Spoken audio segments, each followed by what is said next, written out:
할렐루야. 네. 한 주간도 평안하셨으니까 다 살아오셨네. 그 추운 날씨 속에서 영하 10몇 도만 내려가서 이렇게 춥다고 난리가 나서 정말 오래간만에 느껴본 것 같아요. 오래간만에 장갑 껴도 손 시렵고 옷을 입어도 춥고 그랬던 것 같아요. 지난 주간에는. 오늘 저는 기쁘다 구주 오셨네라는 그런 제목으로 은혜 나누겠습니다. 우리 옆 사람과 인사 나눕시다. 우리를 위하여 구세주가 나셨습니다. 우리를 위하여 구세주가 나셨습니다. 아멘. 메리 크리스마스. 우리 메리 크리스마스. 오늘도 하고 내일도 하고 주님 오시는 그날까지 우리가 잊지 않고 기억해야 될 것이죠. 크리스마스는 그리스도인들에게 있어서 뭐예요? 해마다 기억되고 기념하는 아주 특별한 날이죠. 어린 아이들에게는 이 동화 속에서 있었던 이야기처럼 들렸던 그런 산타 이야기, 선물을 막 기대하고 이제 내일 드리려고 선물을 사놨어요.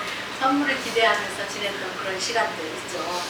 그런데 이제 어때요? 어른이 되고 나니까 여기 아이들이 어때요? 어른이 되고 나니까 그런 것들이 다 이렇게 추억 속의 이야기가 되고 말았습니다. 또 어때요? 어제도 이제 밤에 뉴스 잠깐 보니까 내일은 눈이 온다. 화이트 크리스마스가 될 것 같다라는 그런 말에서 참 좋더라고요. 다행히 좀 눈이 와줘서 너무 좋죠. 정말 이제 그 크리스마스 전날이 되면 화이트 크리스마스가 되기를 막 기다리고 날씨도 안 춥고 한 방울이 펑펑펑펑 이렇게 내리는 그런 날을 기대하잖아요. 그래서 한 방울이 내릴라 치면 막 뛰어나와서 강아지도 뛰어나와서 우리도 괜히 그냥 아이가 된 동심으로 돌아가서 막 이렇게 눈을 맞고 막 그랬던 시절이 생각이 납니다. 이렇게 크리스마스는 모든 사람들에게 기쁨과 행복을 가져다주는 그런 계절이죠. 힘들고 어려운 시간도 잠시 우리가 뒤로 밀어두고 가족들과 오순도순 맛있는 음식을 먹으면서 즐거운 그런 시간들을 보내는 크리스마스, 그 크리스마스의 계절이 없어지지 않고 계속적으로 이어지도록 여러분이 기회도 해주시기 바랍니다. 그래서 이 크리스마스 시절만큼은 어때요? 몸도 마음도 따뜻해지고 풍성해지잖아요. 그래서 크리스마스가 돌아오면 모두가 동심에 어린아이와 같이 순수하고 깨끗한 감정을 가질 수 있는 그런 행복한 날이죠. 근데 이제 벌써 또 이제 수십 년이 흐르면서 이제 제가 60을 바라보잖아요. 그러니까 이렇게 흐르면서 좀 이렇게 크리스마스의 풍경이 좀 이렇게 많이 바뀌어가고 올해도 이렇게 어김없이 크리스마스의 계절을 지내고 있지만 조금 풍경이 좀 달라지는 게 있죠. 그래서 좀 새우탄 트리도 좀 조금 더 그전보다 덜하고 크리스마스 캐롤을 제가 오늘 길을 지나다니면서 한 번인가 들었던 것 같아요. 그래서 저희가 이제 올해부터는 우리 세계를 성도들이 정말 내년부터는 내년 크리스마스부터 다시 캐롤이 부활 되고 시끄럽다 소리 그런 거보다 그런 것들이 규제가 있고 했는데 이런 법이 다시 풀어져서 정말 캐롤이 울려 퍼지고 소비도 좀 이렇게 막 촉진이 되고 그냥 나가서 사람들과 거리거리 이렇게 함께 할 수 있는 그런 나라가 되게 해달라고 여러분들 기도해 주시기 바랍니다. 너무 쓸쓸하잖아요. 그쵸? 캐롤 안 울려 퍼지니까 재미없잖아요. 그죠? 올해부터 1년 내내 우리 기도해서 정말 하나님의 역사를 우리가 기도를 통해서 이루어내는 걸 한번 봅시다. 오늘 우리가 또다시 이제 이렇게 12월 크리스마스 계절을 맞이하면서 예수님의 탄생을 기념하면서 이 기록된 하나님의 말씀을 우리가 다시 살펴보고 함께 은혜를 나누도록 하겠습니다. 예수님은 이스라엘 나라 사람이죠. 이스라엘 나라의 유대 베들레헴에서 BC 4세기경에 탄생했다고 정확한 연대는 추정을 못해요. 구체적으로 4세기경에 태어났다고 사시고 AD 33년까지 이렇게 사시다가 십자가에 죽으시고 부활 승천하셨죠. 올해로 몇 년 되는 것 같아요, 여러분? 어? 아니죠. 이제 AD 4년으로 계산하면 2019년 됐어요. 2019년. 네. 이때는 어떤 때는 로마가 이스라엘을 통치하던 그런 때였죠. 로마가 정말 많은 나라들을 제패하고 그래서 그런데 이 로마는 이제 바벨론이나 페르시아 이런 나라와는 달리 이스라엘 나라에서 이렇게 하는 그런 자체적으로 하는 것들을 많이 인정해주는 그런 유화 정책을 많이 폈어요. 특히나 이제 종교적인 면에서 자유를 주었다고 합니다. 그때나 지금이나 이제 그때도 그랬고 지금도 마찬가지로 이렇게 사람들은 예수님이 과연 실존했던 인물인가라는 그런 의구심을 가지는 것 같아요. 그래서 누가는 어떤 당시 역사가로서 의사였고 역사가였고 선교사였지만 이 누가 보면 이 부분에 있어서는 역사가로서 역사적인 관점으로 예수님이 이렇게 탄생을 좀 이렇게 바라보는 시각으로 기록한 것 같아요. 누가는 이 예수님이 과연 실존한 인물인가에 대한 의구심을 갖는 사람들에게 예수님이 탄생하신 것은 역사적인 사실이었다라는 것을 알려주고 싶었고 입증하기 위해서 이때 당시에 정말 모르는 사람이 없을 정도로 잘 알려졌던 유명했던 인물, 로마 제국의 초대 황제였던 이 가이사라는 이 가이사 아구스토, 카이사르 옥타비아누스라고도 합니다. 또 이 가이사 아구스토와 그때 당시에 수리아의 총독으로 있었던 이 구레누라는 그런 사람이 있을 때에 예수님이 탄생하셨다는 것을 기록하고 있죠. 그런데 이 예수님이 탄생할 때 로마 황제 가이사 아우구스토가 천하로 다 포적을 해라라는 그런 명령을 내렸다고 그 말씀에 기록하고 있습니다. 이 황제가 로마 황제가 거대한 로마 제국을 지탱하려면 뭐가 필요합니까? 돈이 필요하잖아요. 그래서 그 거대한 제국을 지탱하기 위해서 포적을 근거로 해서 더 많은 세금을 얻고자 천하로 다 포적하라고 그렇게 인구조사를 하도록 명을 내렸습니다.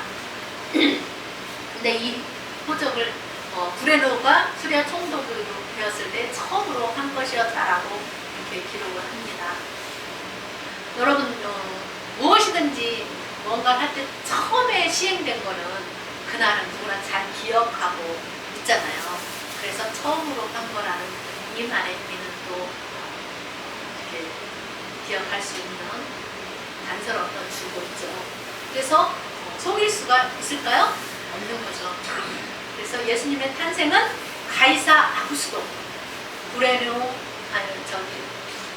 수리아의 총독되었던 구레노가 다스렸던 그런 때에 태어났다는 것을 증명해 주는 것입니다. 이건 역사적인 사실인 거죠. 근데 여기서 또 특별히 우리가 주목해서 볼 것은 뭐냐면 포적하라는 말이에요. 포적. 이 포적하라는 말은 제가 찾아보니까 모든 세계는 세금을 내야 한다라는 그런 뜻이라고 합니다. 당시에 이 로마 황제가 포적하라고 명령을 내린 것은 그러니까 군대에 갈 수 있는 착출할 수 있는 사람이 얼마인가를 알아보기 위한 것이 아니라 세금을 걷기 위한 목적의 인구 조사였던 거죠. 그리고 이 가이사 아구스토가 로마 제국의 행정을 다 재편을 하고 초대 왕이 되면 다 행정을 재편을 하잖아요.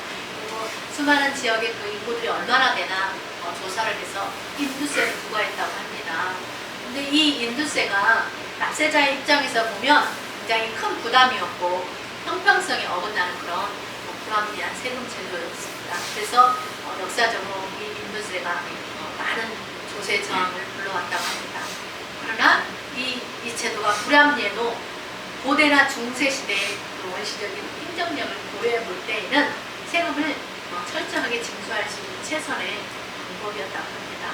누가는 이런 역사적인 배경을 아주 간단하게 기록했어요. 그러나 그 당시 사람들은 어땠어요? 다 알잖아요. 너무나 잘 알잖아요. 그때 당시에 있는 사람들 이 정도만 배경을 기록만 해줘도 다 이해할 수 있는 그런 내용이죠. 그래서 역사적인 배경 가운데 기록함으로써 예수님의 탄생이 역사적인 사실이었다라는 것을 말해주고 있습니다. 왜냐하면 그 당시에는 세상 역사의 중심 가운데 있었던 이 가이사 아우구스토, 유대인 총독이었던 브레노라는 사람이 있었기 때문에 이 두 사람의 이름은 이름만 돼도 모르는 사람이 없을 정도로 다 많은 사람들이었다라는 거죠. 그래서 이 사람들에 대한 그런 기록은 역사가였던 이 누가의 입장으로 본 그 하나님께서는 이 메시아가 탄생할 그 역사적인 무대를 마련하기 위해서 로마 제국의 황제와 총독을 사용하셨다는 것을 알 수가 있습니다. 그들이 그때 당시 역사의 중심에 있었던 인물이기 때문에. 그럼 예수님의 탄생과 호적하라는 명령에는 어떤 관계가 있을까요? 이 가이사 아우구스토가 명을 내려서 천하로 다 호적을 하라고 한 것 같지만 이 또한 하나님의 타임 스케줄에 따라서 되어지는 것입니다.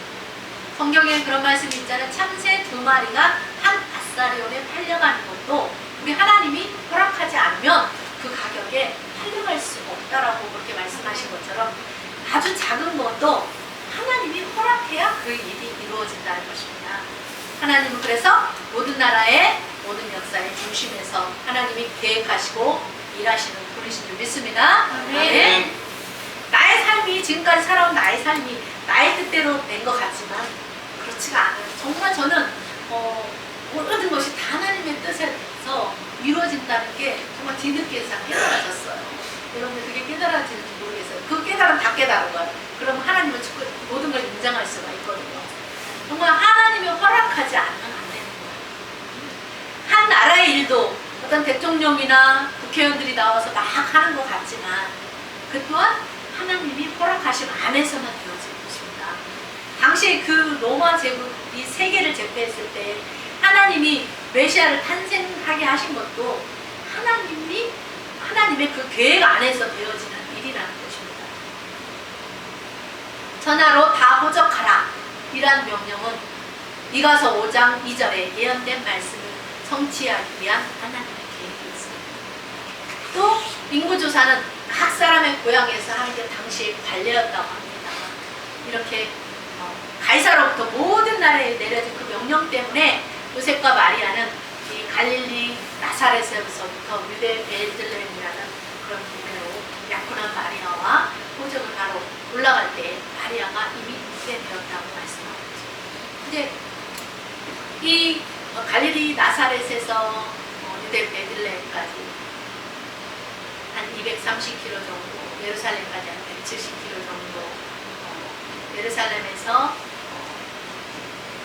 유대 베들레헴까지는 10km 정도 된다고 합니다. 그 길을 어떻게 가는지는 모르지만 임신한 상태로 가게 되죠. 그러니까 가이사 아우구스토가 천하로 다 호적하라고 한 그 명령한 그것을 인해서 요셉과 마리아가 자기 고향 유다 베들레헴으로 가야 하는 그 일이 결코 우연은 아니라는 거죠. 하나님이 정한 때였다는 것입니다. 우리는 하나님의 관점으로 봐야 돼. 인간의 역사 관점으로 봤을 때 로마 황제와 수리아 총독 브레노의 그 관점으로 보겠지만 하나님의 관점은 그들이 다만 하나님의 일을 하는데 사람들의 일꾼들이었다는 거죠. 사단이 유다의 생각에 예수님을 팔려는 생각을 넣어줬던 것처럼 하나님도 가이사 아우구스토의 생각을 주장하셨던 거예요. 이 모든 것이 다 우연인 것 같지만 우연이 아닙니다. 세상 모든 나라는 하나님의 손 안에 있습니다. 어떤 사람은 내 손 안에 있으니까 이런데 그렇지 않아요. 하나님 손이 얼마나 큰지 아세요? 하나님 손 엄청 커요. 하나님 발도 커요. 뭔가 크시죠. 땅 하늘에 충만하시다고 꽉 차 있다고 그러잖아. 없는 곳이 없어요. 우리 하나님. 세상 모든 나라는 다 하나님의 손 안에 있어요. 인정하십니까? 네. 세상 나라의 모든 역사의 운명도 하나님의 손 안에 있는 거예요. 모든 사람은 그래서 하나님의 권세 아래에서 다스림을 받고 있습니다. 천하를 다 가이사 아우구스토가 호령하는 것 같지만 그 또한 하나님의 손 안에 있는 인생일 뿐인 거죠. 그러 로마의 역사에서 잠시 쓰임 받았을 뿐이에요. 40년 정도. 가이사 아우구스토는 결국 어때요? 하나님의 역사를 이루기 위한 그 일에 필요한 인물이었을 것입니다. 우리 하나님의 관심이 그런 거였어요. 우리를 구원하기 위한 아기 예수님의 탄생을 어떻게 세상이 짠 하고 탄생을 시킬까 하는 그것이 하나님의 계획이었습니다. 그때 이 가이사 아구토가 천하로 다 호적하라고 한 그것마저도 온 세상을 연출하시는 그 연출자 대신 하나님이 계획하셨던 것입니다. 드라마를 보면 그것을 연출하는 사람이 있는 것처럼 온 세상의 주인 대신 하나님이 연출하신 드라마 같은 역사죠.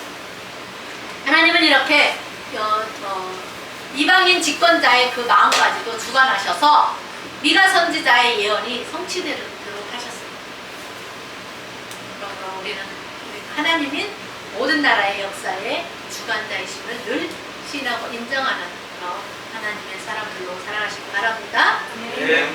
당시에 거대한 그 로마 제국이 영원히 멸망하지 않을 것 같았는데 그 세력이 엄청났었는데 그것과 대조적으로 말구유에 태어나서 말구유에 뉘어진 그 태어난 아기 예수는 너무나 보잘것 없어 보였어요.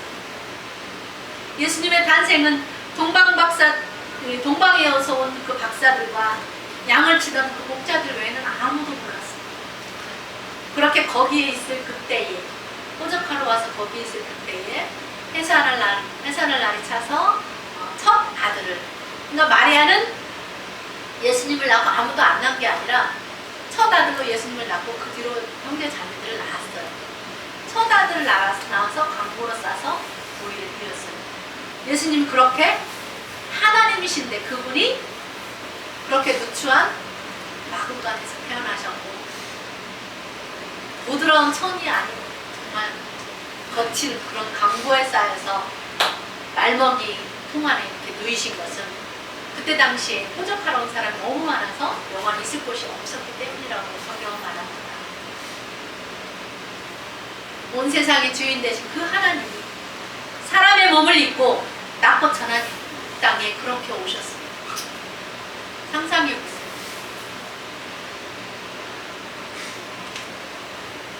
그런데 예수님의 나심을 누가 전해줬냐? 천사가 양을 치는 목자들에게 전해주셨습니다. 그렇게 말구에서 태어난 아기 예수님이 태어나셨다는 것을 천사들이 그 지역에 그때 당시에는 밤에 이렇게 짐승들을 지키기 위해서 밤에 목자들이 잠을 안 자고 양떼를 지키는 그런 일들이 있었다고 합니다. 그 밤도 목자들이 밤에 그래서 양떼를 지키고 있는데 갑자기 주의 사자가 나타나서 그들 곁에 서서 주의 영광의 빛이 그들을 둘러비치고 환하게 비쳤어요. 그래서 너무 그들이 깜짝 놀라서 너무 무서워하죠. 그러자 천사가 뭐라고 합니까? 양을 치는 목자들에게 무서워하지 마세요. 무서워하지 마세요. 무서워하지 마라. 보라, 내가 온 백성에게 비칠 큰 기쁨의 좋은 소식을 너희에게 전하노라. 오늘 다윗의 동네에 너희를 위하여 구주관하셨는데 그분이 그리스도 주시니라. 너희가 가서 강보에 쌓여 구유에 누워있는 아기를 보니 이것이 너희에게 표적이니라 하더니 오늘 이 수많은 천군과 천사들이 나타나서 함께 하나님을 찬송하여 이르기를 지극히 높은 곳에서는 하나님께 영광이요 땅에서는 기뻐하심을 입은 사람들 중에 평화로다. 아멘. 그런 정말 찬송을 하고 천사들이 하늘로 올라가고 있어요. 하나님은 세상에 많고 많은 그런 사람들 중에 그 지역에서 밤에 양을 치던 목자들에게 천사들을 보내서 아기 예수의 탄생을 알려주었습니다. 구세주가 나심을 알려주었습니다.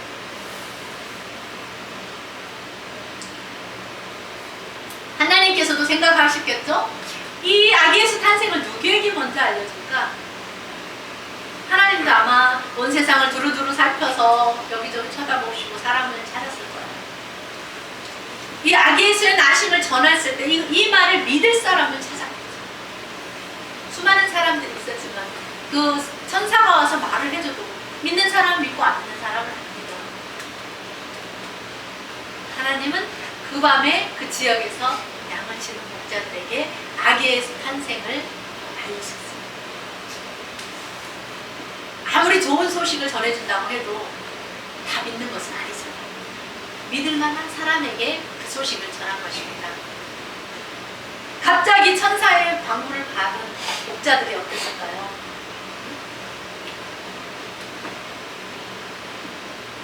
굉장히 놀랍겠죠. 천사가 전해준 그 말을 듣고 이제 우리가 이 베들레헴으로 가서 주께서 우리에게 알리신 바 이 이루어진 일을 한번 보자 하고 그 사실이 그 일이 사실인지 알아보려고 마음이 급해졌어요. 이런 소식을 들으면 정말일까? 한번 알아보고 싶은 마음이 생기는 거잖아요. 그래서 그들이 빨리 가서 한번 사람들에게 물어보았어요. 여보세요. 오늘 이 동네에 어디 아기가 태어난 집 있습니까? 혹시 아셔? 아시면 좀 말 좀 해주셔. 그렇게 막 찾아다녔어요. 그랬더니 어떤 사람 그러면 그거요. 그거랑 내가 알고 있죠. 어디요? 우리를 그리로 좀 안내해 주시오. 무슨 일인데 그렇게 급하오? 급합니다. 그러면서 한숨을 돌릴 틈도 없이 그들이 정말 아기 예수가 탄생했는지 확인하러 갔습니다.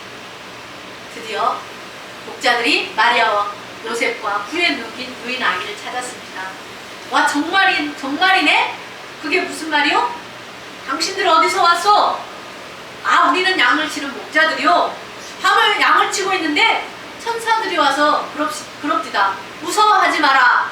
보라, 내가 온 백성에게 미칠 큰 기쁨의 좋은 소식을 너희에게 전하노라. 오늘 다윗의 동네에 너희를 위하여 구주가 나셨다고. 그분이 그리스도 주시라고.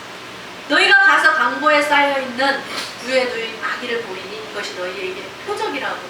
그러더니 천사들이 예수님이 누구신가에 대한 선포식이 딱 있고 나서 바로 이어서 호련히 수많은 천군 천사와 함께 하나님을 찬송하는데, 지극히 높은 곳에서는 하나님께 영광이요 땅에서는 기뻐하심을 입은 사람들 중에 평화로다 하고는 자기들이 보는 것 같은데 천사들이 하늘로 올라갔다고 그렇게 이야기를 들려줍니다.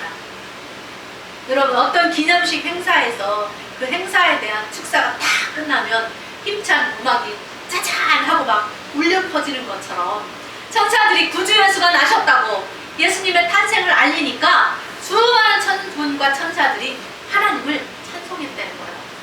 예수님의 탄생을 먼저 하늘에서 기뻐했다는 것입니다. 여러분들은 예수님의 탄생이 기쁘십니까? 목자들이 이 아기에 대해서 천사들이 말한 것을 요셉과 마리아에게 다 전해줬어요. 예수님의 탄생, 메시아가 오신 것, 구세주가 탄생하셨다는 것, 이것이 바로 복음입니다. 기쁨의 좋은 소식입니다.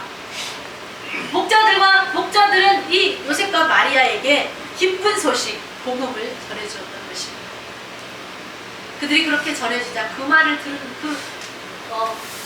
듣는 자가, 그 주변에 같이 있었던 자들이 목자들이 하는 말을 다 놀랍게 여겼다고 했습니다. 그렇습니다, 여러분.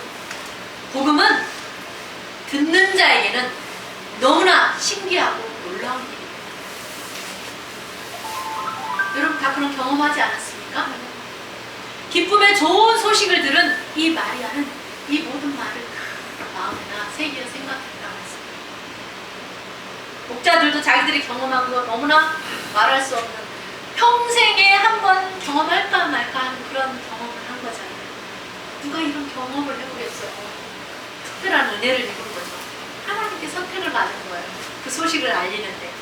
여러분도 그런 은혜를 사모하시기 바랍니다. 네. 나중에 이제 주님 오실 날이 가까워지잖아요. 부활의 때가 남아있잖아요.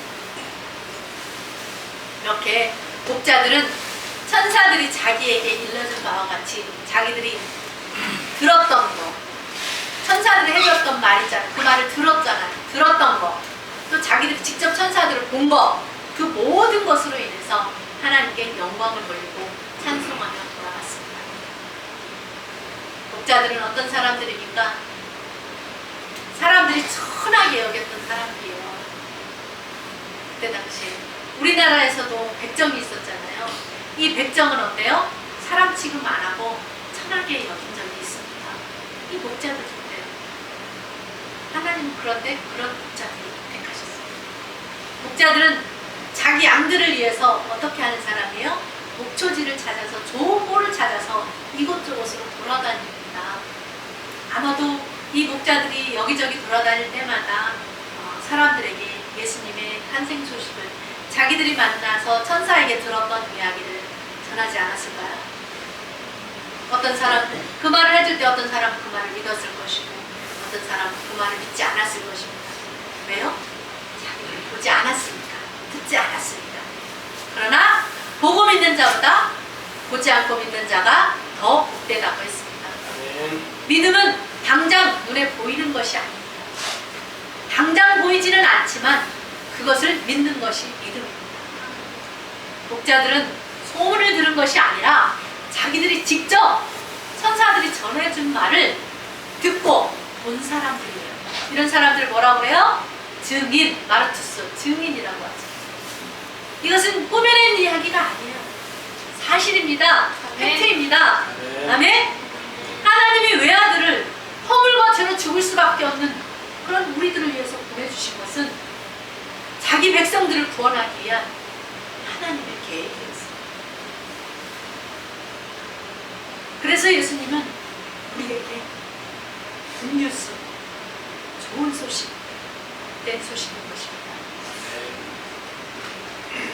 저는 모든 나라가 다 크리스마스를 지키는 줄 알았어요. 지금까지. 어제 그제까지만 해도 다 지키는 줄 알았어요. 여러분들은 어땠어요? 다 지키는 줄 알았죠? 저는 그렇게 생각하고 참 순진했나? 근데 엊그저께 TV를 봤는데 우연히 어떤 나라에서는 아예 성탄절을 지키지 못하게 한다는 거예요. 그리고 성탄절에 관련된 어떤 말도 못하게 하는 그런 나라들이 있다는 말을 듣고 제가 깜짝 놀랐어요. 어머, 나는 지금까지 모든 나라에서 다 크리스마스를 지키는 줄 알았는데 그게 아니었네? 한 번도 그런 거 생각해 본 적이 없는데 모든 나라가 그렇게 지키는 줄 알고 살았는데 그게 아니었다는 것에 정말 충격을 먹었어요. 지금도 이란이나 이라크나 사우디라든가 오만 이런 나라들은 성탄절을 지키지 않는다고 합니다. 제가 인터넷에 보니까 하나님의 땡땡 교회 있죠. 거기도 크리스마스를 지키지 않고 6월절을 지킨다고 하네요. 인터넷에다 그렇게 우리 하나님의 땡땡 교회는 크리스마스를 지키지 않고 6월절을 지킵니다라고 이렇게 딱 써서 올려놨더라고요. 그래서 왜 그렇게 한가 봤어요. 그랬더니 그들은 이 크리스마스 12월 25일이 태양신 미트라의 탄생일이기 때문에 우리는 안 지킨다라고 그렇게 써놨더라고요. 그러나 여러분, 그들은 이 크리스마스 유래가 지금까지 이렇게 1000년이 넘는 그런 오랜 시간 동안 오면서 12월 25일을 성탄절로 이렇게 정하기까지 여러 어떤 과정이 있었는지를 잘 알지 못한다는 거죠. 잘못 알고 있는 그것을 그들은 맞다고 믿는 사람들입니다. 다 크리스마스라는 이름이 나오기까지의 과정들이 있었습니다. 제가 다 설명은 하지 않겠지만 지금도 여전히 사람들은 예수가 사람인가? 신인가? 하나님의 아들인가? 4대 성인 중에 한 사람인가? 라고 질문하고 있습니다. 그거 정말 맞냐고 못 믿겠다. 인터넷에 보면 그런 글을 올려놓고 질문하는 것을 볼 수가 있습니다. 여러분 한번 찾아보세요. 그러나 분명한 것은 예수는 그리스도시요 살아계신 하나님의 아들이십니다. 아멘? 4대 성인 중에 한 사람은 아니에요. 예수님이 낳고 태어난 이 땅에 육신의 몸을 입고 내려오신 것은 죄로 죽을 수밖에 없는 자기 백성들을 저희 죄에서 구원하기 위함이라고 분명하게 마태복음 1장 21절에 말씀하고 있잖아요. 예수님의 탄생은 구원의 여명이라고는 전혀 없는 사망의 그늘에 앉아있는 사람들에게 하나님의 빛을 비춰주신 거예요. 예수님의 그래서 빛은 뭐야? 생명의 빛입니다. 예수님이 탄생하신 날, 이 날은 어떤 날이에요? 온 인류에게 희망이 생긴 날이에요. 소망이 생긴 날입니다. 그런데도 못 믿습니다. 마태복음 1장 21절에 예수님이 이 땅에 오신 분명한 목적을 말씀해주고 있어요. 아들을 낳으리니 이름을 예수라 하라. 이는 그가 자기 백성을 저희 죄에서 구원할 자이심이라 라고 분명하게 말씀하고 있습니다. 예수님은 자기 백성을 저희 죄에서 구원하기 위해서 오신 메시아라고 분명하게 말씀하고 있잖아요. 요한복음 3장 16절로 21절에도 보면은 하나님이 예수님을 이 땅에 보내신 분명하고 확실한 이유와 목적을 우리에게 말씀해주고 있습니다. 하나님 세상을 이처럼 사랑하사 독생자를 주셨으니 이는 저를 믿는 자마다 멸망치 않고 영생을 얻게 하려 하심이라. 하나님이 그 아들을 이 세상에 보내신 것은 세상을 심판하려는 것이 아니라 저로 말미암아, 저를 믿음으로 말미암아 세상 사람들이 구원을 받게 함이라고. 저를 믿는 자는 심판을 받지 아니하는 것이고 믿지 아니하는 자는 하나님의 독생자의 이름을 믿지 아니함으로 벌써 심판을 받은 것이라고. 그 정죄는 이것이니 곧 빛이 세상에 왔을 때 사람들이 자기 행위가 악하기 때문에 빛보다 더 어두움을 사랑한 것이라고. 악을 행하는 자마다 빛을 미워하나니 빛으로 오지 아니하나니 이는 그 행위가 드러날까 하며 진리를 쫓는 자는 빛으로 오나니 이는 그 행위가 하나님 안에서 행한 것임을 나타내려 함이라 하시니라. 아멘. 요한일서 4장 10절에도 말씀합니다. 사랑은 여기 있으니 우리가 하나님을 사랑한 것이 아니요 오직 하나님이 우리를 사랑하사 우리 죄를 위해서 우리 죄 때문에 화목제로 그 아들을 세상에 보내셨다고 했어요. 요한일서 5장 10절에도 하나님의 아들을 믿는 자는 자기 안에 증거가 있고 하나님을 믿지 아니하는 자는 하나님을 거짓말하는 자로 만드나니 이는 하나님께서 그 아들에 관하여 증거하실 것을 믿지 아니하였음이라. 에베소서 4장 13절에도 우리가 하나님의 아들을 믿는 것과 아는 일에 하나가 되어서 온전한 사람을 이루어 그리스도의 장성한 분량이 충만한 데까지 이른다고 했습니다. 우리가 예수님을 믿는 것뿐만 아니라 아는 것에 이 두 가지가 하나가 돼야 온전한 하나님의 사람이 되는 거예요. 어떤 사람은 예수님을 믿어. 근데 그분이 어떤 분인지 왜 오셨는지 잘 몰라. 그러면 온전한 사람이 될 수가 없는 거예요. 그래서 이단에 빠지는 거예요. 예수님을 믿었으면 그분에 대해서 이제 알아야 되는 거잖아요. 이것이 하나가 될 때 온전한 진정한 크리스찬이 되는 것입니다. 에베소서 2장 8절에 너희가 그 은혜에 의하여 믿음으로 말미암아 구원을 얻었으니 이것은 너희에게서 난 것이 아니라 하나님의 선물이라 그랬어요. 선물이라 행위에서 난 것이 아닙니다. 아무도 행위로 구원받을 사람은 없습니다. 구원은 그 아들을 보내신 아버지께서 그를 믿는 자에게 주시는 하나님의 선물인 것입니다. 그러므로 여러분 우리는 다 하나님의 선물을 받았어요? 안 받았어요? 받았습니다. 따라합니다. 나는 하나님의 선물을 받은 사람입니다. 나는 하나님의 선물을 받은 사람입니다. 좋아요? 안 좋아요? 좋아요? 아멘. 네. 하나님이 우리를 위해서 하나님 스스로 낮아져서 우리와 같은 육신의 모양을 입고 이 땅에 내려오셔서 많은 사람들을 구원하시려고 그를 믿는 자들을 구원하시려고 십자가의 죽으심으로 우리가 그 사실을 믿기만 하면 누구나 구원을 받을 수 있는 큰 구원의 길을 열어놓으셨습니다. 죽어 마땅한 그런 죄 많은 인생들을 위해서 기꺼이 자기의 생명을 내어주셨습니다. 하나의 미랄이 되어주셨습니다. 예수님은 죄로 말미암아 죽음이라는 이 사형 선고를 받아놓은 우리를 위해서 친히 낮아지셨습니다. 겸손의 자리에 찾아오셨습니다. 우리는 이 세상을 구원하러 오신 그 하나님의 아들이 사람의 몸을 입고 오신 이 날, 이 성탄절을 해마다 기념하고 기리면서 하나님의 은혜를 잊지 않고 살아야 될 줄 믿습니다. 넌 크리스천이 무슨 말을 한다고 할지라도 그건 사람의 생각일 뿐입니다. 우리는 그런 말을 믿는 것이, 그런 사람들이 하는 말을 믿는 것이 아니라 하나님을 경험한 여러 사람들을 통해서 기록된 이 하나님의 말씀을 믿습니다. 여러분 흔들리지 않고 굳게 서서 남자답게 강건하게 살아가시기를 바랍니다.